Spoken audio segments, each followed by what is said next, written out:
कामी क्रोधी चातुरी बाजी गरबे काम निंदा करते जन्म सिरानु कब हूँ ना सिमर्यो राम। हम अंधले अंध बिखै बिख राते क्यों चालैं गुर चाली। सतगुर दया करे सुख दाता हम लावै आपन पाली। सतगुर दया करे सुख दाता हम लावै आपन पाली।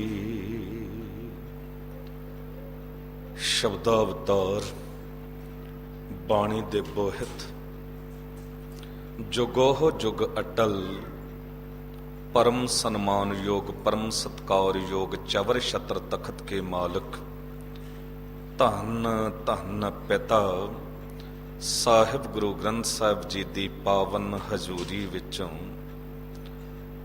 बाला प्रीतम सतगुरु साहिब गुरु हरकृष्ण साहिब जी दे पावन पवित्र इतिहासक स्थान गुरुद्वारा बंगला साहिब तो गुरु की कथा सुन रही सात संगत जीओ, गुरु की बख्शी फतेह बुलाओ। वाहिगुरु जी का खालसा वाहिगुरु जी की फतेह। सतगुरु साहिब गुरु ग्रंथ साहिब जी ने जो अज महान कृपा करके सानू विचार करन लई शब्द दिता है, ਇਹ ਆਸਾ ਰਾਗ ਦੇ ਵਿੱਚ ਬਾਬਾ ਕਬੀਰ ਸਾਹਿਬ ਜੀ ਦਾ ਉਚਾਰਨ ਕੀਤਾ ਹੋਇਆ ਸ਼ਬਦ ਹੈ। ਸਤਿਗੁਰੂ ਸਾਹਿਬ ਗੁਰੂ ਗ੍ਰੰਥ ਸਾਹਿਬ ਜੀ ਦੇ ਪਾਵਨ ਅੰਗ ਨੰਬਰ 479 ਤੇ ਇਹ ਦਰਜ ਹੈ, ਮੌਜੂਦ ਹੈ। ਬੜੇ ਕਮਾਲ ਦੇ ਬੋਲ ਨੇ ਬਾਬਾ ਕਬੀਰ ਸਾਹਿਬ ਜੀ ਦੇ, बड़ी दलेरी नाल गल कीती है ते सच नूं सामने रखिया है, झूठ नूं किनारे कीता है। क्योंकि अज मनुख दा जीवन ऐसा बन गया है,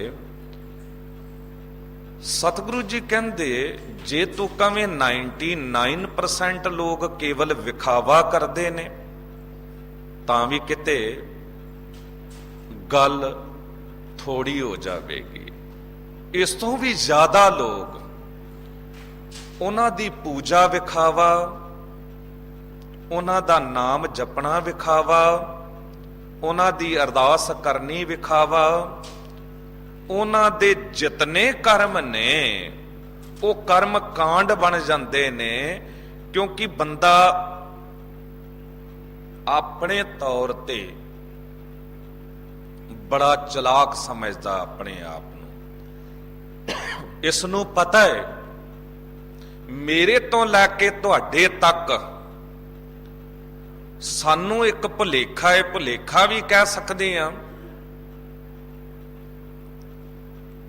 क्योंकि वाहिगुरु नहीं भुलदा, वाहिगुरु तां सब कुछ वेखदा है। हाँ, सानू ये भुलेखा जरूर है कि लोग नहीं वेखदे, लोकां नूं पता थोड़ा लगदा है। ते जे समाज नूं पता नहीं लगना मेरे अंदर की है, लोकां नूं पता नहीं लगना मेरे अंदर की है, ते फिर विखावे वाली जिंदगी जीण विच की बुराई है। मन नूं मनुख इउं भी समझाउंदा या मन इस नूं समझाउंदा है कि कोई गल नहीं, जे वो भी विखावा कर रहा, वो भी विखावा कर रहा, ते तू कर लिया तां की होया। पर पता नहीं है कि विखावा करके वो भी डुब रहा है, वो भी डुब रहा है, ते भलिया तू भी जरूर डुबना। तैनू तारन वाला है गुरु, तैनू समझाउण वाला है गुरु। मनुख दी अद्धी जिंदगी इस गल च बीत जाती है, जो कुछ ये है उन्होंने लुकाउंदा है, जो कुछ ये है उन्होंने छुपाउण विच लुकाउण विच अद्धी जिंदगी बीत जाती है, ते अद्धी जिंदगी जो कुछ ये नहीं है उन्होंने प्रगट करने च बीत जाती है। भाव कि मनुख दा अंदर कुछ होर है, बाहर कुछ होर है। हालत यह है, जिन मन होर मुख होर, से कांढे कच्चियां, कहंदे जुबान ते कुछ होर है। शरीरक तौर ते पहरावा वेश कुछ होर है, पर अंदर कुछ होर है। ते 99% लोग ये कर रहे ने, ये कहना भी गलत होवेगा, क्योंकि सतगुरु जी ने तो इत्थे तक कह दिता, कोटन मैं नानक को नारायण जहजीत। करोड़ां विचों कोई एक अद्धा जो असल विच इउं जी रहा है, जिन्हों पता है कि मैं जो कुछ करना है वो सच ते आधारित करना है, सच ते पहरा देना है। जो कुछ मैं अंदर हाँ वही बाहर रहना है। मैं उस परमात्मा वाहिगुरु जी नूं हर जगह वेखना है। ये तुसी कल विचार सुन आयो। उसे लड़ी नूं बाबा कबीर साहब जी ने अगे तोरिया है। बाबा कबीर साहब जी कहना की चाहुंदे ने अज दे शब्द विच, कहंदे मैं वेखदा लोकां दी पूजा भी विखावा बन गई है। ये दास नहीं कह रहा, बाबा कबीर साहब जी का फैसला है। ते केवल बाबा कबीर साहब जी का नहीं, अज कुछ प्रमाण आप जी की सेवा च रखांगे कि किस तरह बाबा रविदास जी भी यही कुछ कह रहे ने, गुरु अर्जन देव साहब जी भी यही कह रहे ने, भगत रामानंद जी भी यही कह रहे ने। हुण रामानंद जी तो आप ब्राह्मण ने ना, रामानंद जी भी वही फैसला दे रहे ने, परमानंद जी भी वही फैसला दे रहे ने। भावें कि वक्त अनुसार जितना क समा है सारे प्रमाण नहीं दिते जा सकते, पर तुसी जे आप गुरबाणी नूं पढ़न वाले हो, विचारन वाले हो, ते इस सबजैक्ट नूं गुरु ग्रंथ साहब जी दे जितने महापुरखां दी बाणी है सारियां दा निचोड़ दे वेखोगे ते यही आवेगा कि ऐ बंदे विखावे वाली पूजा परवान नहीं है, विखावे वाले कर्म कांड भी परवान नहीं हैं। ते करना की चाहिदा है, वो निचोड़ फिर बाबा कबीर साहब जी भी दिंदे ने, रामानंद जी भी दिंदे ने, रविदास जी भी दिंदे ने, सतगुरु गुरु अर्जन देव साहब जी भी दिंदे ने, ते गुरु नानक देव साहब भी दिंदे ने। कुछ प्रमाण आप जी नाल सांझे करांगे। करो किरपा, गल फिर उत्थे आ जाती है। मन जे किते भटक रहा है, मन नूं वाज मारो, मन परदेसी वे प्यारे आओ घरे, ते एक बारी गज के उचारण करो सतनाम श्री। एक बारी फिर करो किरपा, सतनाम श्री वाहिगुरु। इस गल नूं चंगी तरह विचार लईए। जे गुरु नानक देव साहिब काजी ते नवाब दा लिहाज नहीं करते सुल्तानपुर, भावें वो मस्जिद दे विच ने, मसीत दे विच ने, पर उथे खुदा अल्लाह दे सजदे विच ने, झुके हुए ने, नमाज अदा कर रहे ने, पर मन उथे नहीं है ना, ते गुरु नानक देव साहब जी कह देंदे ने कोई लाभ नहीं। ये ते विखावे दा झुकना होया, ये तां केवल बाहरों झुकना होया, अंदरों तां झुके नहीं हो। बाबा कबीर साहब जी भी ओही गल समझा रहे ने। आसा श्री कबीर जी, एक ओंकार सतगुर प्रसाद दा भाव है, एक अकाल पुरख वाहिगुरु मिलदा सतगुरु दी कृपा सदका है, क्योंकि गुरु समझाउंदा है। आसा श्री कबीर जियो के पंच पदे।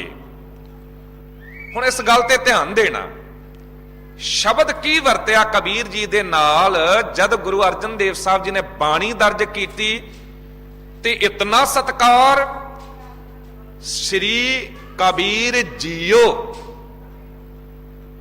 हैरान होना वा जद अज कोई भुलेखे पाउण वाले एजेंटां दे चक्कर च आके लोग कह दिंदे ने, वेखो जी सानू तां नीवीं जात दा कहा जांदा सी, सानू उधर मान नहीं मिलता, सानू दूजे मान दे रहे ने तां असीं उधर जा रहे हैं। पर हद हो गई, इस तो ज्यादा मान कौन दे सकदा है? गुरुआं ने बाणी दर्ज कीती गुरु ग्रंथ साहब जी विच, नानक शब्द दे नाल कोई जियो या जी शब्द नहीं लाया, पर बाबा रविदास जी दे बाणी दे नाल बाणी भगत रविदास जियो की, बाणी भगत कबीर जी की, या हुण शब्द वरत्या जा रहा कबीर जियो की। इस तो वध सत्कार होर कौन दे सकदा? लोग अज दावा करते ने कि फलाणिਆਂ ਨੂੰ ਅਸੀਂ नाल बिठा रहे हैं, पर भलिओ ये तां 400 साल तो ज्यादा समा बीत गया, ते तुसी ये भी कह सकते हो 540 साल गुरु नानक देव साहब जी दे वेले तो मरदाना जी नूं बाहों फड़ के नाल बिठाया। अज दावा करनगे लोग जी असी मान दिंदे आ, पर इतना मान कौन दे सकदा है जो गुरु अर्जन देव साहब जी ने गुरु ग्रंथ साहब जी च बिठा के दिता है। अज जे कोई दावा करे कि जी फलाने पासे असी जांदे आ, उत्थे तां इउं लंगर मिलदा है साफ सुथरा ते लाइनां ला के, ते पुछया जांदा भी किस तरह, उत्थे 5 रुपए थाली दा रखिया उन्होंने, पर भलिओ उन्होंने तां 5 रुपए मुल रख दिता। गुरु नानक दे दरबार तां लगातार लंगर चल रहा है। वेखो दरबार साहब, वेखो बंगला साहब, गुरु घरां दे विच किथे लंगर दी मनाई है। बराबरता, इस बराबरता नूं वेख के, संगत ते पंगत दी मर्यादा नूं वेख के भगत पूरन सिंह जी पिंगलवाड़े वर्गे जिन्हां ने वेख्या भावें महाराजा भुपिंदर सिंह पटियाला रियासत दा मालक बैठा है नाल पंगत विच, पर जुरत नहीं कि कह दवे भी तेरे मैले कुचेले कपड़े ने, तू दूर हट के मेरे तो बैठ, नहीं। क्योंकि गुरु दा सिद्धांत काम कर रहा ना, उत्थे अकबर बादशाह भी बैठेगा पंगत विच तां लंगर छकेगा। इस तो ज्यादा बराबरता, इस तो ज्यादा मान होर किथे मिल सकदा है? खैर दास अर्ज कर रहा सी कि बाबा कबीर साहब जी दी बाणी नूं जद दर्ज कीता है ते गुरु अर्जन देव साहब जी ने हैडिंग की दिता है आसा। आसा राग दे च श्री कबीर जियो के पंच पदे। ये 5 बंदां दा शब्द है, 2 तुक्के ते एक पंक्ति जिहड़ी है ना 2 तुकां दी है। देखो किस तरीके दे नाल गुरु ग्रंथ साहब जी की संपादना की है कि कोई रला मिलावट हो ही ना सके। हुण आउंदे आ उस विचार वल जो बाबा कबीर साहब जी समझा रहे ने। कहंदे पाती तोरै मालनी, पाती पत्ते, तोरै तोड़दी है, कौन तोड़दी? मालनी। मालनी कौन? माली दी घर वाली। पर ओनू पता नहीं है पाती पाती जियो। हुण पत्ते पत्ते दे विच परमात्मा आप वसिया होया है, पत्ते पत्ते दे च जीवन है।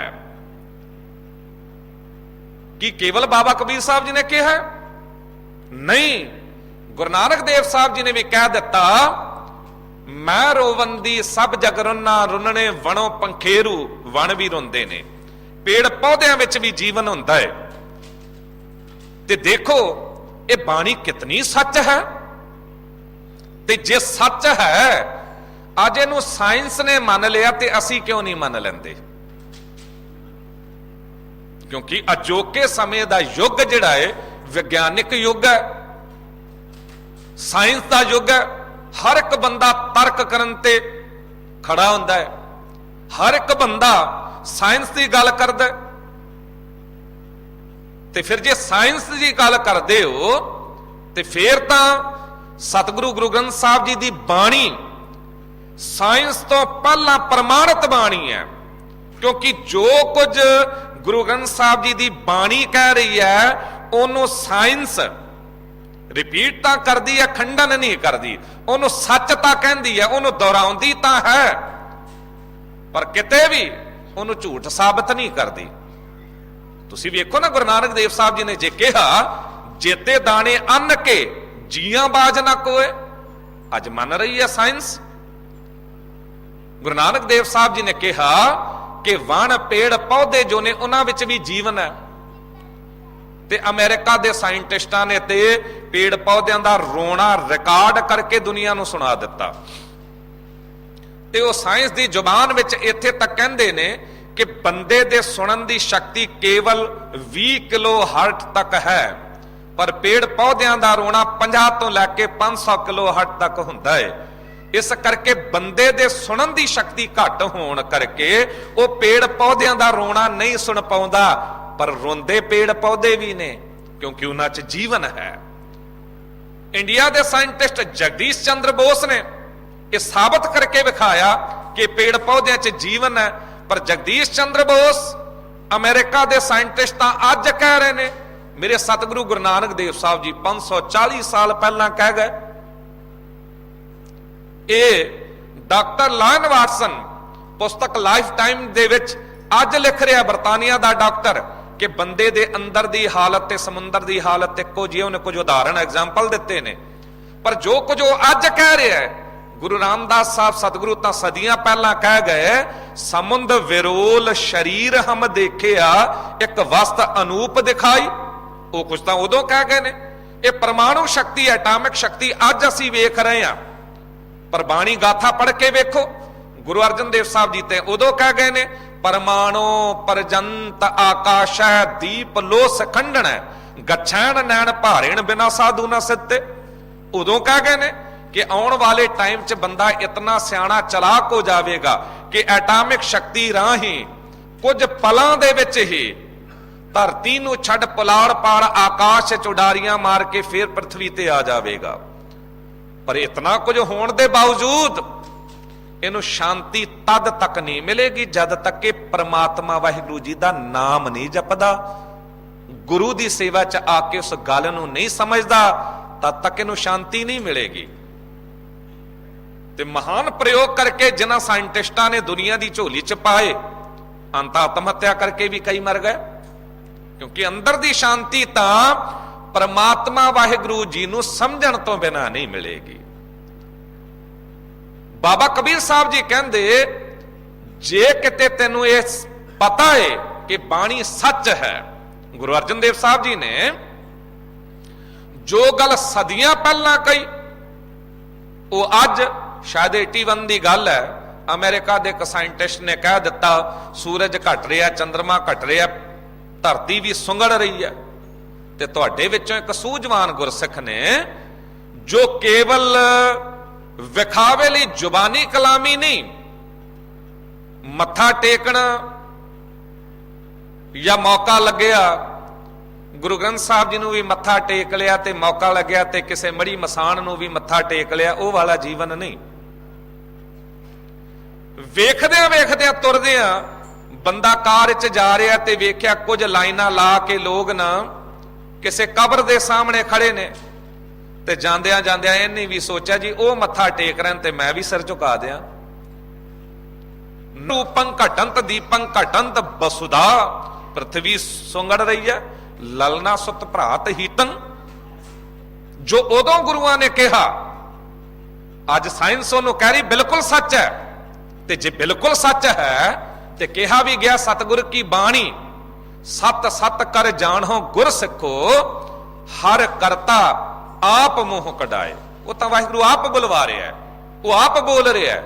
ਤੇ ਜੋ ਆਪ ਬੋਲ ਰਿਹਾ ਏ ਤੇ ਬਾਬਾ ਕਬੀਰ ਸਾਹਿਬ ਜੀ ਵਿੱਚੋਂ ਉਹ ਬੋਲਿਆ ਹੈ, ਕਿਉਂਕਿ ਗੁਰੂ ਗ੍ਰੰਥ ਸਾਹਿਬ ਵਿੱਚ ਉਹ ਬਾਣੀ ਦਰਜ ਹੈ ਜੋ ਕੇਵਲ ਵਾਹਿਗੁਰੂ ਬੋਲਿਆ ਹੈ। ਬਾਣੀ ਦਰਜ ਕਰਨ ਵਾਲਿਆਂ ਨੇ ਵੀ ਕਹਿ ਦਿੱਤਾ ਹੂੰ ਆਪਹੁ ਬੋਲ ਨਾ ਜਾਣਦਾ, ਮੈਂ ਕਹਿਆ ਸਭ ਹੁਕਮਾਓ ਜੀਓ। ਇੱਥੇ ਤੱਕ ਕਿਹਾ ਗਿਆ ਜੈਸੀ ਮੈਂ ਆਵੈ ਖਸਮ ਕੀ ਬਾਣੀ ਤੈਸੜਾ ਕਰੀ ਗਿਆਨ ਵੇ ਲਾਲੋ। ਭਾਈ ਲਾਲੋ ਮੈਂ ਨਹੀਂ ਬੋਲ ਰਿਹਾ।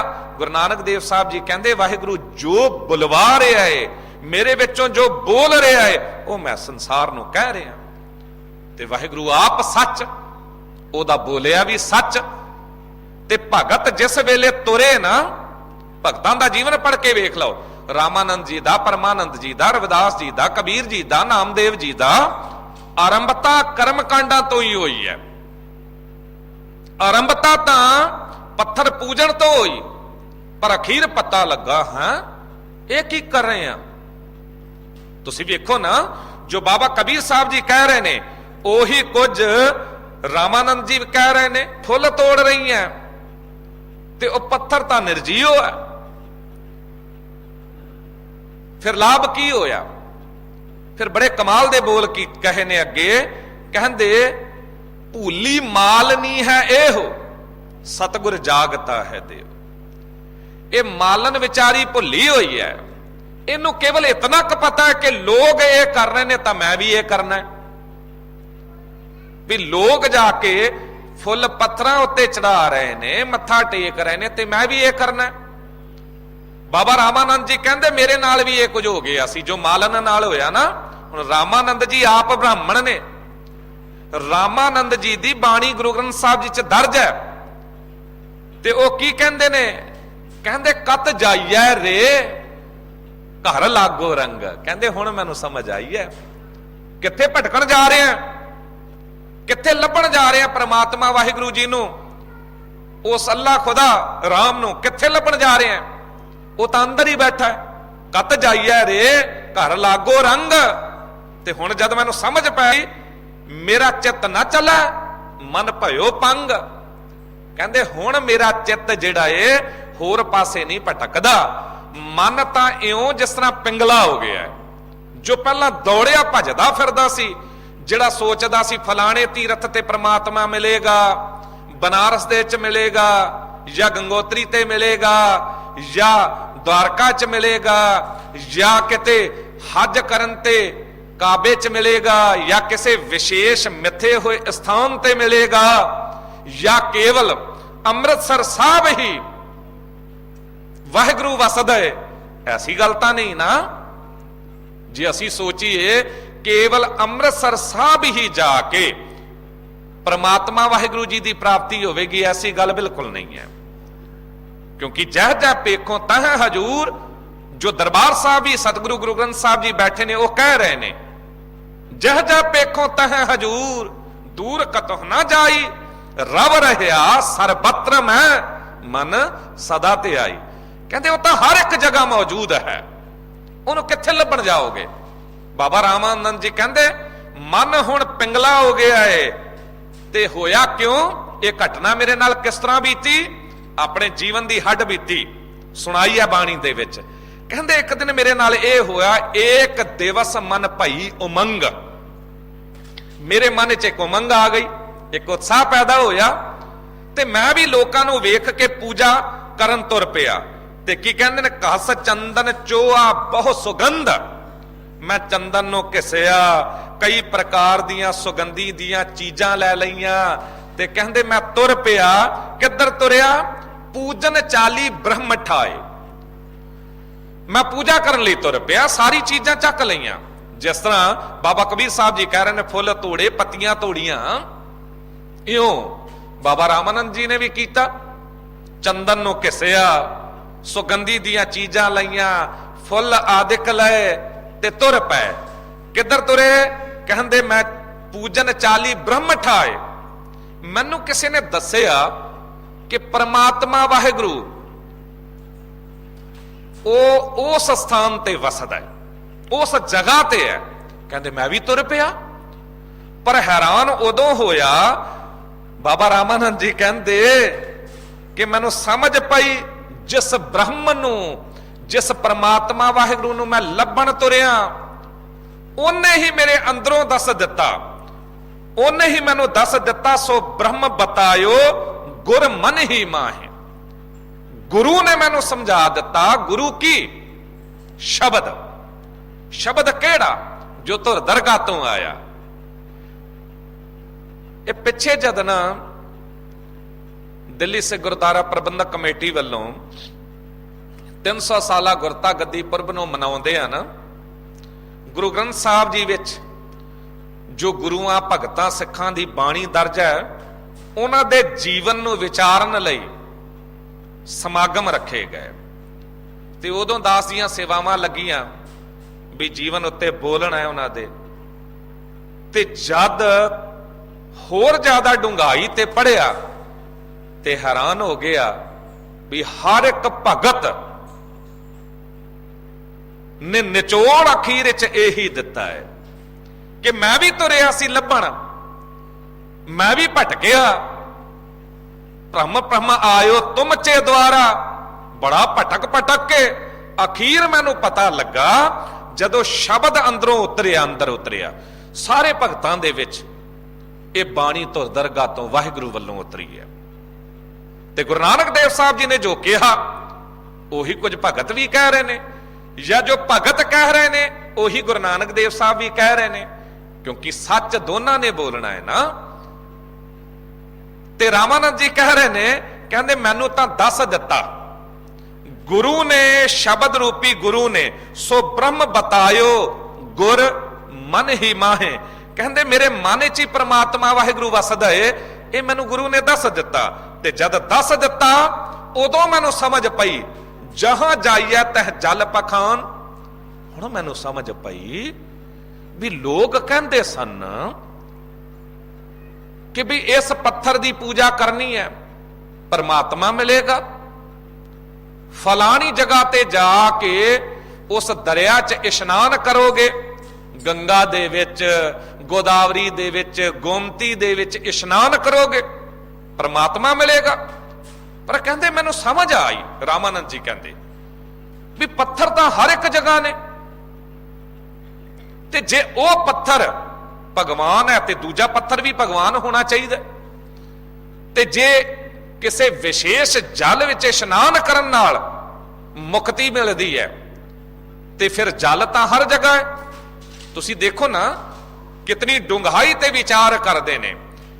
कहंदे जहां जाइए तह जल पखान, तू पूर रहो है सब समान। ते जे एक पत्थर च तू हो सकदा ते दूजे विच भी होवेगा। जे एक पानी दे च तू है ते दूजे पानी च भी तू होवेगा, क्योंकि तू ही पानी नूं बनाया सारे। फिर वेखो वो गंगा होवे, गोदावरी होवे, गोमती होवे, कोई नदी होवे, पानी बुखारात बन के उड़दा है, बदल बनता है, वरसदा है। हुण जरूरी तां नहीं जिहड़ा गंगा दा पानी उड़िया वो गंगा विच ही वरसेगा, जरूरी तां नहीं जिहड़ा गोमती दा पानी उड़िया है वो बरसात बन के फिर उत्थे ही वरसेगा। बदल तां किते भी वरस सकदे ने, हवावां दे जोर नाल दूर दूर चले जांदे ने। फिर कहंदे ये सारे दरिया, ये सारियां नदियां जाके समुंदर च रलदियां ने।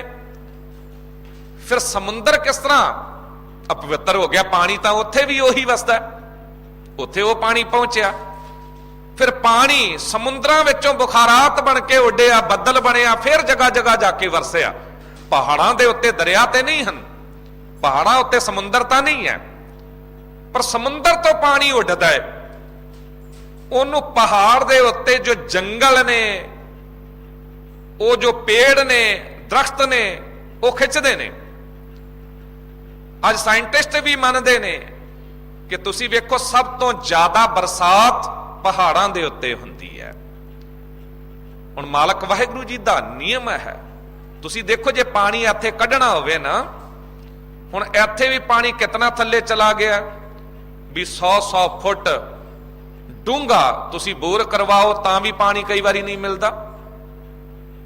मैदानी इलाकियां विच ते उत्थे पहाड़ां दे उत्ते तां पत्थर ही पत्थर ने।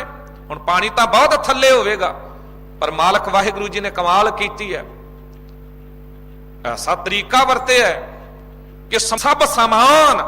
फिर अगली गल कही, कहते वेद पुराण सब देखे जोए। मैं सारी धार्मिक पुस्तकां नूं पढ़ के वेख लिया ते मैनूं समझ पई ऊहां तो जाइए जो इहां ना होए। हुण मैं परमात्मा नूं लभण हज काबे तां जावां जे मैनूं इत्थे ना मिले। बाबा कबीर साहब जी ने कहा ना, कल हज काबे हो जाए था, आगे मिलिया खुदाए साईं मुझसे लर परया तुझे किन फरमाई गाए। किने दस दिती वो जगह, किने मिथ दिती वो जगह, वो तो हर एक जगह मौजूद है। ते समझ किस तरह पई, कहंदे सतगुर मैं बलिहारी तोर। रामानंद जी कहंदे ऐ मेरे मालक वाहिगुरु, तेरा जो भेजिया होया शब्द गुरु है ना, उस तो मैं बलिहार जांदा हां। जिन सकल बिकल भ्रम काटे मोर, जिन्हें मेरे सारे भरमां नूं कट दिता है, मैनू भुलेखिਆਂ विचों कढ दिता है। इस करके मैं मालक वाहिगुरु जी तो बलिहार जांदा हां। हुण बाबा कबीर साहब जी अज दी विचार च कहंदे ने, कहंदे ऐ मालन, जे तू फुल्लां पत्तियां नूं तोड़ के किसे पत्थर उत्ते चढ़ाउंदी है ते सोचदी है मेरी पूजा हो गई, परमात्मा खुश हो गया, ते फिर बाबा कबीर साहब जी कहंदे मेरी समझ अनुसार तां इउं है, ब्रह्म पाती बिसन डारी फूल शंकर देओ। जे तू किसे नूं ब्रह्मा मनदी है ते फिर पत्तियां दे च ब्रह्मा ही मौजूद है।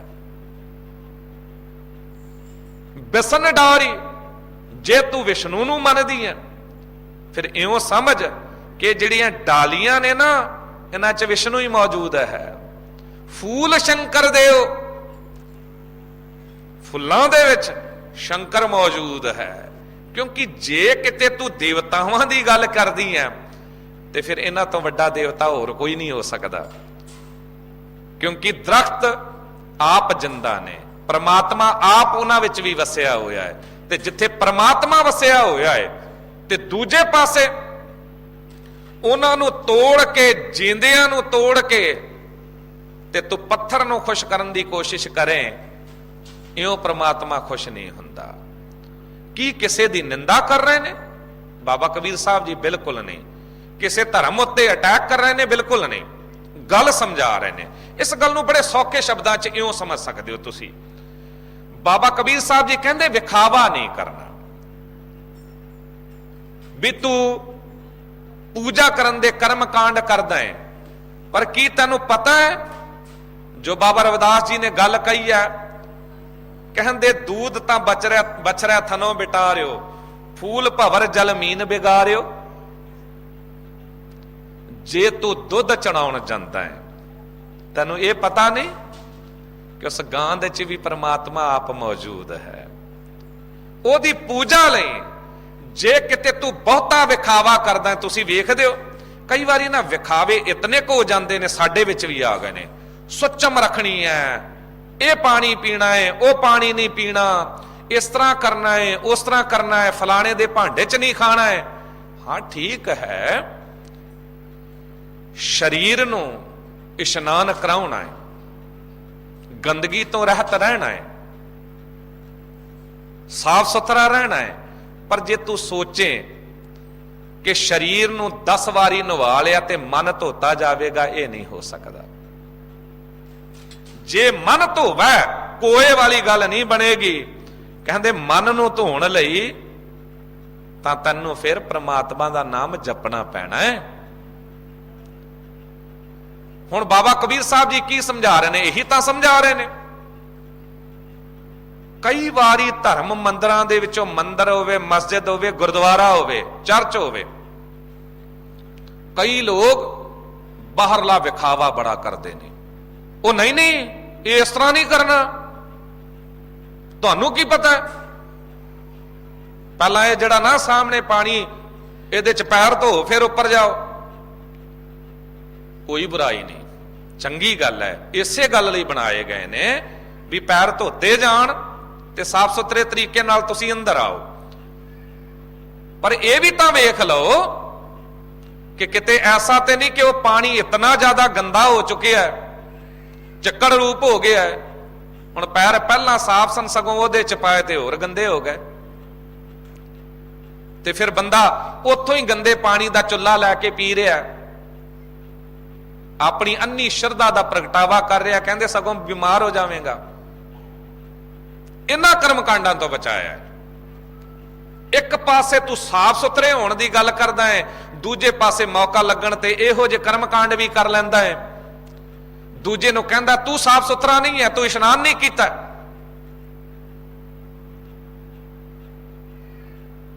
ਫਿਰ ਕਹਿੰਦੇ ਇਹ ਗੱਲਾਂ ਵਿਚਾਰ, ਵੈਸ਼ਨੋ ਸਾਧ ਬੈਠਾ ਸੀ ਨਾ ਹਰਿਦੁਆਰ, ਤੇ ਅੱਗ ਲੈਣ ਲਈ ਭੇਜ ਦਿੱਤਾ ਮਰਦਾਨਾ ਜੀ ਨੂੰ ਗੁਰੂ ਨਾਨਕ ਦੇਵ ਸਾਹਿਬ ਜੀ ਨੇ। ਹੁਣ ਅਗਲੇ ਨੇ ਕੀ ਕੀਤਾ, ਪਹਿਲਾਂ ਤਾਂ ਧਰਤੀ ਖੋਦੀ ਸੀ ਵੈਸ਼ਨੋ ਸਾਧ ਨੇ, ਵੇਖਿਆ ਸਾਰਾ ਕੁਝ, ਫਿਰ ਧਰਤੀ ਨੂੰ ਉਸੇ ਤਰ੍ਹਾਂ ਠੀਕ ਕੀਤਾ, ਫਿਰ ਲੱਕੜਾਂ ਧੋਤੀਆਂ, ਫਿਰ ਉੱਥੇ ਚੌਂਕਾ ਲੀਪਿਆ ਚੋਪਿਆ, ਆਪਣੇ ਤਰੀਕੇ ਨਾਲ ਉਹਨੇ ਪੂਰੀ ਸੁੱਚਮ ਕੀਤੀ, ਬੜਾ ਸਾਫ਼ ਸੁਥਰਾ ਹੋਇਆ। ਪਰ ਮਰਦਾਨਾ ਜੀ ਪਹੁੰਚ ਗਏ ਅੱਗ ਲੈਣ। ਹੁਣ ਅਗਲਾ ਤਾਂ ਸੜ ਬਲ ਗਿਆ, ਇਹ ਡੂਮ, ਇਹ ਮਰਾਸੀ ਚੰਡਾਲ, ਇਹਨੇ ਮੇਰਾ ਚੌਂਕਾ ਭਿੱਟ ਦਿੱਤਾ। ਦੌੜਿਆ ਮਾਰਨ ਲਈ ਅੱਗ ਦੀ ਮਸ਼ਾਲ ਲੈ ਕੇ, ਅੱਗੇ ਅੱਗੇ ਮਰਦਾਨਾ ਜੀ ਪਿੱਛੇ ਪਿੱਛੇ। ਉਹ ਗੁਰੂ ਨਾਨਕ ਦੇਵ ਸਾਹਿਬ ਜੀ ਕੋਲ ਪਹੁੰਚ ਗਏ ਤੇ ਕ੍ਰੋਧ ਚ ਲਾਲ। ਸਤਿਗੁਰੂ ਜੀ ਨੇ ਕਿਹਾ ਹੋਇਆ ਕੀ? ਕਹਿੰਦਾ ਇਸ ਚੰਡਾਲ ਨੇ, ਨੀਵੀਂ ਜਾਤ ਵਾਲੇ ਨੇ ਮੇਰਾ ਚੌਂਕਾ ਹੀ ਭਿੱਟ ਦਿੱਤਾ ਹੈ। ਗੁਰੂ ਨਾਨਕ ਦੇਵ ਸਾਹਿਬ ਜੀ ਨੇ ਕਿਹਾ ਸੱਜਣਾ ਕ੍ਰੋਧ ਨਾ ਕਰ, ਜਿਨ੍ਹਾਂ ਨੂੰ ਤੂੰ ਨੀਵੀਂ ਜਾਤਾਂ ਕਹਿ ਰਿਹਾ ਉਹ ਤਾਂ ਸਾਰੀਆਂ ਤੇਰੇ ਕੋਲ ਬੈਠੀਆਂ ਨੇ। ਪਰ ਨਿੰਦਾ ਘਟ ਚੂੜੀ, ਕਹਿੰਦੇ ਕੁਬਦ ਡੂਮਣੀ ਕੋ ਦਇਆ ਕਸਾਇਣ, ਪਰ ਨਿੰਦਾ ਘਟ ਚੂੜੀ ਅੰਤਰ ਕ੍ਰੋਧ ਚੰਡਾਲ, ਕਾਰੀ ਕੱਢੀ ਕਿਆ ਥੀ ਹੈ ਜਾਂ ਚਾਰੇ ਬੈਠੀਆਂ ਨਾਲ ਕੀ ਲਾਭ ਹੋਵੇਗਾ। ਗੱਲ ਇੱਥੇ ਟਿਕਾਈ ਜਾ ਰਹੀ ਹੈ, ਵਿਖਾਵਾ ਨਹੀਂ। ਅੰਦਰ ਤਾਂ ਗੰਦਗੀ ਭਰੀ ਹੈ, ਬਾਹਰੋਂ ਸਾਫ਼ ਸੁਥਰਾ ਵਿਖਾਉਣਾ। ਤੇ ਰਵਿਦਾਸ ਜੀ ਕਹਿਣ ਲੱਗੇ ਦੂਧ ਤਾਂ ਬਛਰੇ ਥਨੋਂ ਬਿਟਾ ਰਿਓ, ਫੂਲ ਭਵਰ ਜਲ ਮੀਨ ਬਿਗਾਰਿਓ। ਜੇ ਇਤਨਾ ਕੁਝ ਸੋਚਦਾ ਹੈ ਨਾ, ਫਿਰ ਦੁੱਧ ਨੂੰ ਤਾਂ ਝੂਠਾ ਬੱਚੇ ਨੇ ਕਰ ਦਿੱਤਾ, ਕਿਸ ਤਰ੍ਹਾਂ ਚੜਾਵੇਂਗਾ ਜਾ ਕੇ ਮੰਦਰ ਵਿੱਚ। ਫੁੱਲ ਨੂੰ ਭੌਰੇ ਨੇ ਝੂਠਾ ਕਰ ਦਿੱਤਾ। ਹੁਣ ਜੇ ਇੰਨਾ ਕੁ ਸੋਚਦਾ ਰਹੇਗਾ ਤੇ ਫਿਰ ਫੁੱਲ ਕਿਤੇ ਵੀ ਨਹੀਂ ਚੜਾਏ ਜਾ ਸਕਦੇ। ਜਲ ਮੀਨ ਬਿਗਾਰਿਓ, ਪਾਣੀ ਜਿਹੜਾ ਹੈ ਜਿਹਨੂੰ ਕਹਿੰਦਾ ਕਿ ਅੰਦਰ ਇਸ਼ਨਾਨ ਕਰਕੇ ਮੈਂ ਪਵਿੱਤਰ ਹੋ ਜਾਂਦਾ, ਉਹਨਾਂ ਤਾਂ ਮੱਛੀਆਂ ਨੇ ਡੱਡੂਆਂ ਨੇ ਪਹਿਲਾਂ ਗੰਦਾ ਕੀਤਾ ਹੈ। ਮਾਈ ਗੋਬਿੰਦ ਪੂਜਾ ਕਹਾ ਲੈ ਚਰਾਂ, ਕਿਸ ਤਰ੍ਹਾਂ ਪੂਜਾ ਕਰਾਂ ਜੇ ਮੈਨੂੰ ਇਤਨਾ ਡਰਾ ਦਿੱਤਾ ਜਾਵੇਗਾ, ਇਤਨਾ ਕੁਝ ਸਮਝਾਇਆ ਜਾਵੇਗਾ। ਆਵਰ ਨਾ ਫੂਲ ਅਨੂਪ ਨਾ ਪਾਵੋ, ਹੋਰ ਕੋਈ ਫੁੱਲ ਪ੍ਰਮਾਤਮਾ ਵਾਹਿਗੁਰੂ ਤੇਰੇ ਵਰਗਾ ਨਹੀਂ ਮਿਲਦਾ, ਤੂੰ ਅਨੂਪ ਹੈ, ਤੇਰੀ ਉਪਮਾ ਨਹੀਂ ਕੀਤੀ ਜਾ ਸਕਦੀ। ਮੈਲਾਗਰ ਬੇਰੇ ਹੈ ਭੁਯੰਗਾ, ਬਿਖ ਅੰਮ੍ਰਿਤ ਬਸਾ ਕਸੰਗਾ। ਜੇ ਚੰਦਨ ਦੀ ਗੱਲ ਕਰਾਂ, ਚੰਦਨ ਘਿਸ ਕੇ ਆ ਕੇ ਪੂਜਾ ਕਰਾਂਗਾ, ਉਹਨੂੰ ਤਾਂ ਪਹਿਲਾਂ ਸੱਪ ਵਲੇਟੇ ਹੋਏ ਨੇ। ਐਸੀ ਗੱਲ ਨਹੀਂ ਕਹਿ ਰਹੇ, ਵਹਿਮਾਂ ਵਿੱਚ ਨਹੀਂ ਪਾ ਰਹੇ ਵੀ ਚੰਦਨ ਦੀ ਦਰਖਤ ਨੂੰ ਬਾਹਰ ਹੀ ਸਿੱਟ ਦਿਓ। ਨਹੀਂ, ਸਮਝਾਇਆ ਜਾ ਰਿਹਾ ਹੈ ਕਿ ਵੇਖ, ਜੇ ਤੂੰ ਕਹਿੰਦਾ ਚੰਦਨ ਬਹੁਤ ਪਵਿੱਤਰ ਹੈ, ਹੁਣ ਗਰੀਬ ਵਿਚਾਰਾ ਚੰਦਨ ਦੀ ਲੱਕੜ ਕਿੱਥੋਂ ਲਿਆਵੇਗਾ? ਕਿੱਥੋਂ ਚੰਦਨ ਘਿਸ ਕੇ ਜਾ ਕੇ ਗੁਰੂ ਦੀ ਪੂਜਾ, ਵਾਹਿਗੁਰੂ ਦੀ ਪੂਜਾ ਕਰੇਗਾ? ਤੇ ਇਹਦਾ ਮਤਲਬ ਕੀ ਹੋਇਆ ਕਿ ਗਰੀਬ ਨੂੰ ਹੱਕ ਨਹੀਂ ਹੈ ਪ੍ਰਮਾਤਮਾ ਦੀ ਪ੍ਰਾਪਤੀ ਕਰਨ ਦਾ। ਫਿਰ ਜੇ ਚੰਦਨ ਨੂੰ ਪਵਿੱਤਰ ਕਹਿੰਦਾ, ਚੰਦਨ ਨੂੰ ਤਾਂ ਪਹਿਲਾਂ ਹੀ ਸੱਪ ਨੇ ਖਰਾਬ ਕਰ ਦਿੱਤਾ। ਉੱਥੇ ਤਾਂ ਅੰਮ੍ਰਿਤ ਤੇ ਜ਼ਹਿਰ ਇੱਕੋ ਜਗ੍ਹਾ ਵਸੇ ਹੋਏ ਨੇ। ਤੂੰ ਤਾਂ ਉਹਨੂੰ ਯਾਦ ਕਰ ਜਿਹਨੇ ਅੰਮ੍ਰਿਤ ਤੇ ਜ਼ਹਿਰ ਨੂੰ ਇੱਕ ਜਗ੍ਹਾ ਤੇ ਟਿਕਾਇਆ ਹੋਇਆ ਹੈ, ਉਹ ਪ੍ਰਮਾਤਮਾ ਵਾਹਿਗੁਰੂ। ਅੱਗੇ ਕਹਿੰਦੇ ਧੂਪ ਦੇ ਦੀਪ ਨਹੀਂ ਬੇਦੇ ਬਾਸਾ, ਕਿਆਸੇ ਪੂਜ ਕਰ ਹੈ ਤੇਰੀ ਦਾਸਾ। ਕੁਛ ਵੀ ਪਵਿੱਤਰ ਨਹੀਂ ਹੈ, ਕਿਸ ਤਰ੍ਹਾਂ ਪੂਜਾ ਕਰਾਂ? ਹੁਣ ਸਮਝ ਆਈ। ਕਹਿੰਦੇ ਭਾਵੇਂ ਕਿ ਸਭ ਕੁਝ ਤੇਰਾ ਦਿੱਤਾ ਹੋਇਆ ਹੈ, ਪਰ ਮੈਨੂੰ ਹੁਣ ਸਮਝ ਆਈ ਕਿ ਕੇਵਲ ਬਾਹਰ ਦੇ ਕਰਮ ਕਾਂਡ ਕਰਨ ਨਾਲ ਤੋਂ ਖੁਸ਼ ਨਹੀਂ ਹੋ ਜਾਵੇਂਗਾ ਜਦ ਤੱਕ ਅੰਦਰੋਂ ਮਨ ਅਰਪਣ ਨਹੀਂ ਕੀਤਾ ਤੈਨੂੰ। ਤੇ ਬਾਬਾ ਰਵਿਦਾਸ ਜੀ ਨੂੰ ਪੁੱਛੀਏ, ਤੁਸੀਂ ਤਾਂ ਫਿਰ ਨਾਸਤਕ ਹੋ, ਤੁਸੀਂ ਇਹ ਪੂਜਾਵਾਂ ਨਹੀਂ ਕਰਦੇ, ਕਿਹੜੀ ਪੂਜਾ ਕਰਦੇ ਹੋ? ਕਹਿੰਦੇ ਕਰਦਾ ਮੈਂ ਵੀ ਆ। ਉਹ ਕਿਹੜੀ ਪੂਜਾ? ਕਹਿੰਦੇ ਤਨ ਮਨ ਅਰਪਾਂ ਪੂਜ ਚੜਾ। ਮੈਂ ਤਾਂ ਤਨ ਵੀ ਮੈਨੂੰ ਸਮਝ ਆ ਗਈ ਉਹਦਾ ਹੀ ਹੈ, ਮਨ ਵੀ ਮੈਂ ਅਰਪਣ ਕਰ ਦਿੰਦਾ ਉਹਨੂੰ, ਤੇ ਗੁਰ ਪ੍ਰਸਾਦ ਨਿਰੰਜਨ ਪਾਉ। ਗੁਰੂ ਦੀ ਕਿਰਪਾ ਸਦਕਾ ਮੈਨੂੰ ਪਤਾ ਲੱਗਾ ਉਹ ਨਿਰੰਜਨ ਜੋ ਕਾਲਖ ਤੋਂ ਰਹਿਤ ਹੈ ਉਹ ਇਉਂ ਮਿਲੇਗਾ, ਇਸ ਤਰ੍ਹਾਂ ਮਿਲੇਗਾ। ਇਸ ਤਰ੍ਹਾਂ ਨਹੀਂ ਮਿਲੇਗਾ ਮਾਥੇ ਤਿਲਕ ਹੱਥ ਮਾਲਾ ਬਾਨਾ, ਲੋਗਨ ਰਾਮ ਖਿਲੌਨਾ ਜਾਨਾ, ਤੇ ਕਹਿ ਦਿੱਤਾ ਤੋਰੋ ਨਾ ਪਾਤੀ ਪੂਜੋ ਨਾ ਦੇਵਾ, ਰਾਮ ਭਗਤ ਬਿਨ ਨਿਫਲ ਸੇਵਾ। ਗੱਲ ਨੂੰ ਸਮਝਣਾ, ਉੱਥੇ ਵੀ ਕਿਹਾ ਜਾ ਰਿਹਾ ਪਾਤੀ ਤੋਰਾ ਮਾਲ ਨਹੀਂ, ਪਾਤੀ ਪਾਤੀ ਜੀਓ। ਇੱਥੇ ਵੀ ਕਿਹਾ ਜਾ ਰਿਹਾ ਤੋਰੋ ਨਾ ਪਾਤੀ ਪੂਜੋ ਨਾ ਦੇਵਾ। ਮੈਂ ਜ਼ਰੂਰੀ ਨਹੀਂ ਪੱਤੇ ਹੀ ਤੋੜ ਕੇ ਪੂਜਾ ਕਰਾਂਗਾ, ਫੁੱਲ ਹੀ ਅਰਪਣ ਕਰਕੇ ਪੂਜਾ ਕਰਾਂਗਾ। ਮੈਨੂੰ ਇਸ ਗੱਲ ਦਾ ਪਤਾ ਹੈ, ਰਾਮ ਭਗਤ ਬਿਨ ਨਿਫਲ ਸੇਵਾ। ਭਗਤੀ ਹੈ ਨਹੀਂ ਅੰਦਰ, ਕੇਵਲ ਬਾਹਰੋਂ ਵਿਖਾਵਾ। ਇਹ ਗੱਲ ਤੁਸੀਂ ਵੇਖੋ, ਅੱਜ ਇਹ ਵਰਲਡ ਕੱਪ ਦਾ ਫਾਈਨਲ ਮੈਚ ਹੋਣਾ ਹੈ, ਹੁਣ ਨਿਊਜ਼ ਚੈਨਲਾਂ ਤੇ ਤੁਸੀਂ ਵੇਖ ਰਹੇ ਹੋ, ਬੜੇ ਲੋਕ ਐਸੇ ਨੇ ਜਿਹੜੇ ਪੂਜਾ ਦਾ ਵਿਖਾਵਾ ਕਰ ਰਹੇ ਨੇ, ਜਿਹੜੇ ਕਹਿੰਦੇ ਨੇ ਅਸੀਂ ਪੂਜਾ ਕਰ ਰਹੇ ਹਾਂ ਵੀ ਦੇਸ਼ ਜਿੱਤ ਜਾਵੇ। ਪਰ ਕੋਈ ਉਹਨਾਂ ਨੂੰ ਪੁੱਛੇ ਕਿ ਬਾਕੀ ਦੇਸ਼ ਦੇ ਵਿੱਚ ਰਹਿਣ ਵਾਲੇ ਲੋਕ ਇਹ ਨਹੀਂ ਚਾਹੁੰਦੇ? ਸਾਰਾ ਦੇਸ਼ ਚਾਹੁੰਦਾ ਹੈ, ਜੋ ਦੇਸ਼ ਨਾਲ ਪਿਆਰ ਕਰਨ ਵਾਲਾ ਹੈ, ਜੋ ਇਸ ਦੇਸ਼ ਵਿੱਚ ਰਹਿੰਦਾ ਹੈ, ਗਰੀਬ ਅਮੀਰ ਹਰ ਇੱਕ ਦੀ ਮਨ ਦੀ ਭਾਵਨਾ ਹੈ। ਇਹ ਵੱਖਰੀ ਗੱਲ ਹੈ, ਸੱਟੇ ਆ ਜੂਆ ਖੇਡਣ ਵਾਲੇ ਜਿਨ੍ਹਾਂ ਨੂੰ ਆਪਣਾ ਮਤਲਬ ਹੈ, ਉਹ ਤਾਂ ਪੂਜਾ ਇਹ ਵੀ ਕਰਨਗੇ ਕਿ ਉਹ ਜਿੱਤ ਜਾਵੇ ਜਾਂ ਉਹ ਜਿੱਤ ਜਾਵੇ, ਮਤਲਬ ਪ੍ਰਸਤ ਬੰਦਾ।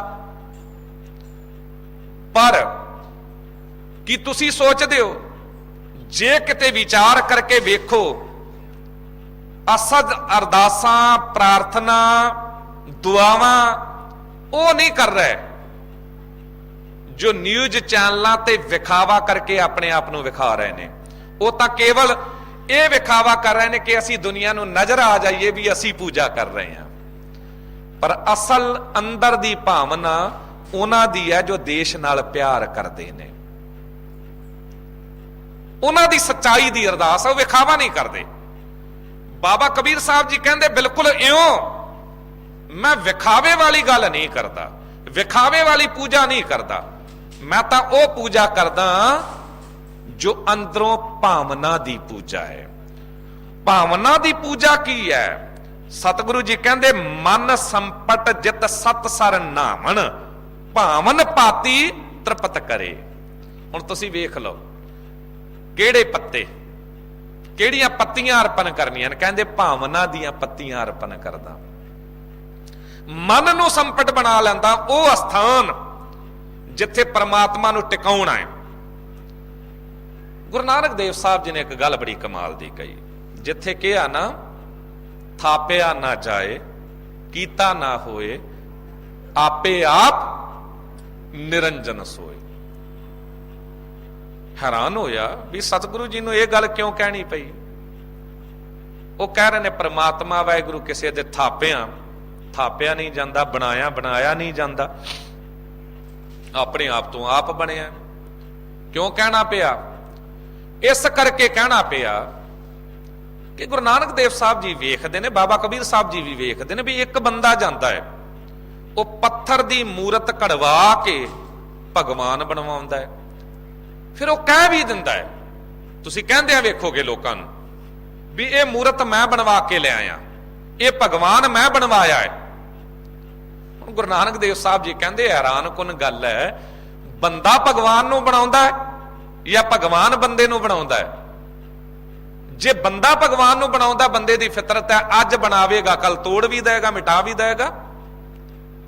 ਤੇ ਐਸੇ ਭਗਵਾਨ ਕਈ ਟੁੱਟਦੇ ਵੇਖਦੇ ਹੋ, ਉਹਨਾਂ ਨੂੰ ਫਿਰ ਲੋਕ ਖਿਡੌਣਿਆਂ ਵਾਂਗ ਘਰ ਦੇ ਬਾਹਰ ਵੀ ਸਿੱਟ ਦਿੰਦੇ ਨੇ, ਆਂਗਣ ਵਿੱਚ ਜਾਂ ਕਿਤੇ ਪਿਆ ਹੁੰਦਾ ਹੈ, ਤੇ ਉਹਨੂੰ ਉਹ ਕੂੜਾ ਸਮੇਟਣ ਵਾਲੇ ਲੋਕ ਲੈ ਜਾਂਦੇ ਨੇ, ਕਿੱਥੇ ਸਿੱਟ ਦਿੰਦੇ ਨੇ ਕੋਈ ਪਤਾ ਨਹੀਂ।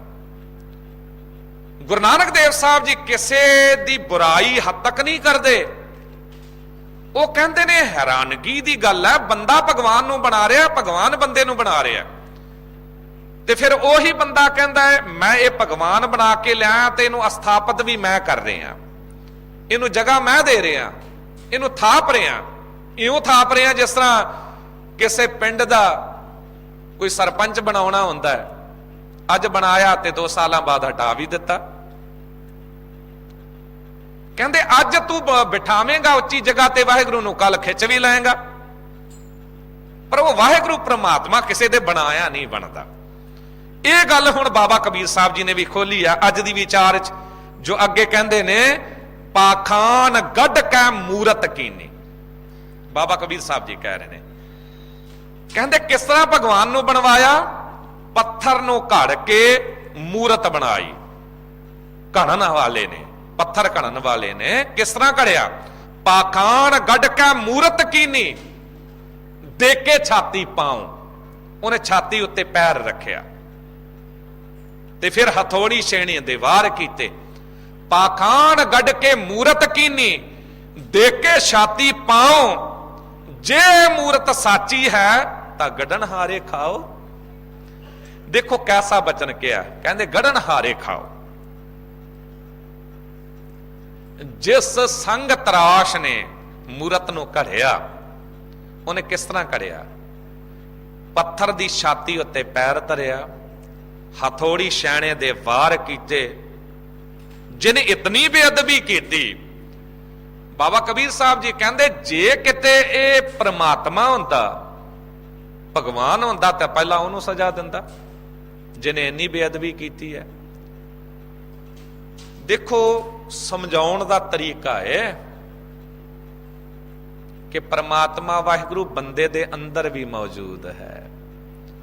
ਤੂੰ ਆਪਣੇ ਮਾਂ-ਬਾਪ ਦੀ ਤਾਂ ਕੋਈ ਗੱਲ ਸੁਣੇ ਨਾ, ਮਾਂ-ਬਾਪ ਦਾ ਤਾਂ ਸਤਿਕਾਰ ਨਾ ਕਰੇ, ਰੋਜ਼ ਮਾਂ-ਬਾਪ ਦਾ ਦਿਲ ਦੁਖਾਵੇਂ, ਭੈਣ ਭਰਾਵਾਂ ਨਾਲ ਵੈਰ ਰੱਖੇ, ਦੂਜਿਆਂ ਦਾ ਖੋਹ ਕੇ, ਤੇ ਤੂੰ ਕਵੇਂ ਮੰਦਿਰ ਮਸਜਿਦ ਗੁਰਦੁਆਰੇ ਬਣਵਾਉਣੇ ਨੇ, ਉਹ ਭੁੱਖਾ ਮਰ ਜਾਵੇ ਤੇ ਮਰ ਜਾਵੇ।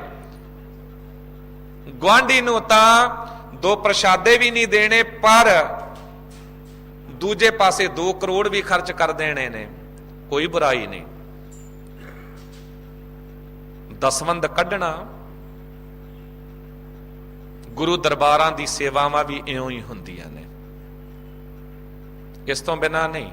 ਗੁਰੂ ਦਰਬਾਰ ਦੇ ਲੰਗਰ ਵੀ ਇਉਂ ਹੀ ਚੱਲਦੇ ਨੇ, ਪਰ ਕਹਿੰਦੇ ਭਾਵਨਾ ਠੀਕ ਹੋਣੀ ਚਾਹੀਦੀ ਹੈ। ਜਿਸ ਮਾਂ-ਬਾਪ ਨੇ ਪੈਦਾ ਕੀਤਾ ਹੈ ਉਹਨਾਂ ਦਾ ਵੀ ਸਤਿਕਾਰ ਜ਼ਰੂਰੀ ਹੈ, ਭੈਣ ਭਰਾਵਾਂ ਨਾਲ ਪਿਆਰ ਰੱਖਣਾ ਵੀ ਜ਼ਰੂਰੀ ਹੈ। ਕੋਈ ਲੋੜਵੰਦ ਭੁੱਖਾ ਮਰ ਰਿਹਾ ਹੈ, ਉਹਨੂੰ 2 ਪ੍ਰਸ਼ਾਦੇ ਦੇਣੇ ਵੀ ਜ਼ਰੂਰੀ ਨੇ। ਜੇ ਕਰ ਸਕਦਾ ਜ਼ਰੂਰ ਕਰ, ਤਾਂ ਤੂੰ ਭਗਤ ਸਦਾਵੇਂਗਾ, ਨਹੀਂ ਤਾਂ ਅਗਲੀ ਗੱਲ ਦੇਖੋ ਕੈਸੀ ਕਹਿ ਦਿੱਤੀ। ਕਹਿੰਦੇ ਭਾਂਤ ਪਹਤ ਅਰ ਲਾਪਸੀ, ਕਰ ਕਰਾ ਕਾਸਾਰ। ਨਾਲ ਨਾਲ ਚੱਲਣਾ।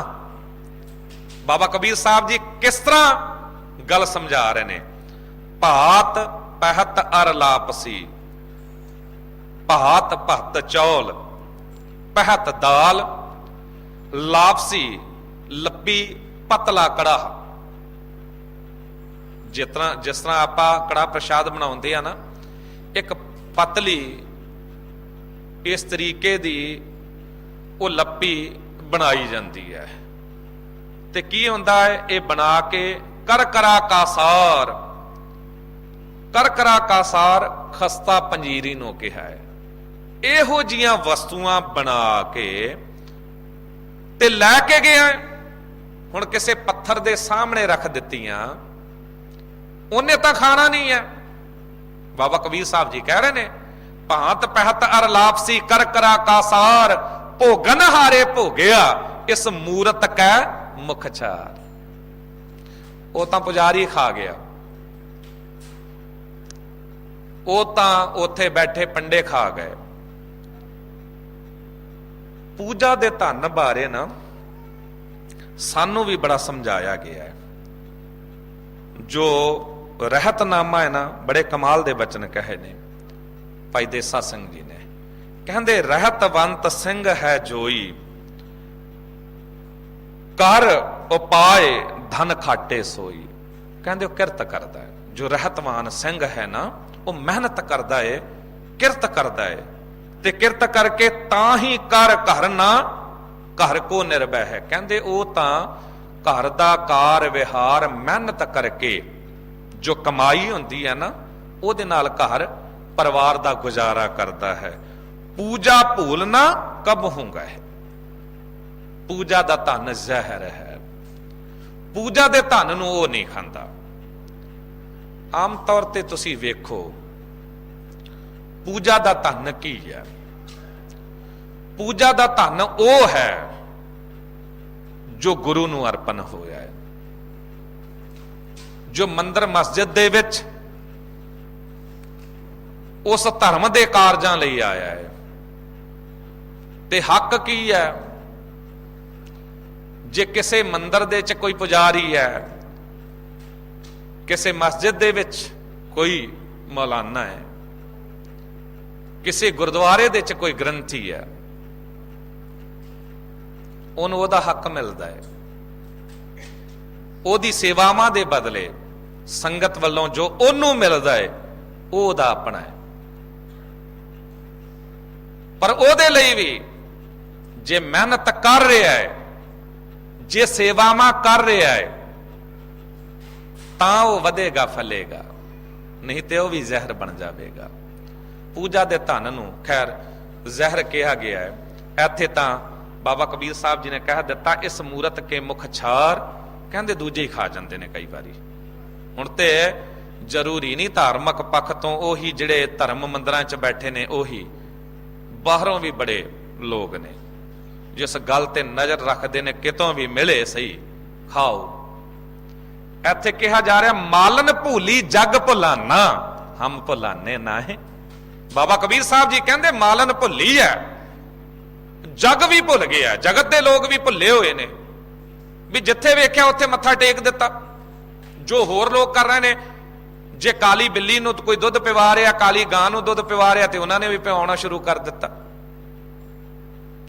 ਤੇ ਭਾਵੇਂ ਮਾਂ-ਬਾਪ ਜਾਂ ਬੱਚੇ ਨੂੰ ਦੁੱਧ ਨਾ ਮਿਲੇ, ਬਾਂਦਰ ਨੂੰ ਕੇਲੇ ਖਵਾ ਦਿੱਤੇ। ਭਾਵੇਂ ਸਰਕਾਰ ਰੋਕਦੀ ਰਵੇ ਕਿ ਨੁਕਸਾਨ ਕਰਨਾ ਇਹਨਾਂ ਨੇ ਸ਼ਹਿਰਾਂ 'ਚ ਆ ਕੇ, ਪਰ ਕਿਉਂਕਿ ਉਹਨੂੰ ਤਾਂ ਕਿਸੇ ਨੇ ਕਹਿ ਦਿੱਤਾ ਤੇਰਾ ਕੰਮ ਇਹ, ਰਾਹੂ ਕੇਤੂ ਇਸ ਤਰ੍ਹਾਂ ਦੂਰ ਹੋਣਗੇ। ਤੇ ਬਾਬਾ ਕਬੀਰ ਸਾਹਿਬ ਜੀ ਕਹਿੰਦੇ ਮਾਲਨ ਭੂਲੀ ਜਗ ਭੁਲਾਨਾ, ਹਮ ਭੁਲਾਨੇ ਨਾਹੀਂ। ਮੈਂ ਹੁਣ ਭੁੱਲਿਆ ਹੋਇਆ ਨਹੀਂ ਆ। ਕਿਉਂ ਨਹੀਂ ਭੁੱਲੇ ਹੋਏ ਹੋ? ਕਹਿੰਦੇ ਕਹੋ ਕਬੀਰ ਹਮ ਰਾਮ ਰਾਖੇ। ਕਬੀਰ ਤਾਂ ਕਹਿੰਦਾ ਪ੍ਰਮਾਤਮਾ ਵਾਹਿਗੁਰੂ ਜੀ ਨੇ ਹੁਣ ਮੇਰੀ ਰੱਖਿਆ ਕਰਕੇ ਮੈਨੂੰ ਸਮਝਾ ਦਿੱਤਾ ਏ, ਕਿਰਪਾ ਕਰ ਹਰ ਰਾਏ। ਐ ਮੇਰੇ ਮਾਲਕ ਵਾਹਿਗੁਰੂ, ਤੂੰ ਮੇਰੇ ਉੱਤੇ ਕਿਰਪਾ ਕੀਤੀ, ਤੂੰ ਮੈਨੂੰ ਅਸਲ ਸੱਚਾਈ ਸਮਝਾ ਦਿੱਤੀ ਹੈ। ਇਸ ਕਰਕੇ ਮੈਂ ਹੁਣ ਕਰਮ ਕਾਂਡਾਂ 'ਚ ਨਹੀਂ ਪੈਂਦਾ। ਕਰਮ ਕਾਂਡ ਕੀ ਨੇ? ਕਰਮ ਧਰਮ ਪਾਖੰਡ ਜੋ ਦੀਸੈ, ਤਿਨ ਜਮ ਜਾਗਾਤੀ ਲੂਟੈ। ਨਿਰਵਾਣ ਕੀਰਤਨ ਗਾਵਹੁ ਕਰਤੇ ਕਾ, ਨਿਮਖ ਸਿਮਰਤ ਜਿਤ ਛੂਟੈ। ਬੇਅੰਤ ਹੋਈਆਂ ਭੁੱਲਾਂ ਬਖਸ਼ ਲੈਣਾ, ਦਿਓ ਅਸੀਸ ਕਥਾ ਕਰਨ ਦੀ ਜਾਚ ਆ ਜਾਵੇ। ਗੁਰੂ ਕੀ ਬਖਸ਼ੀ ਫਤਿਹ ਬੁਲਾਓ। ਵਾਹਿਗੁਰੂ ਜੀ ਕਾ ਖਾਲਸਾ, ਵਾਹਿਗੁਰੂ ਜੀ ਕੀ ਫਤਿਹ।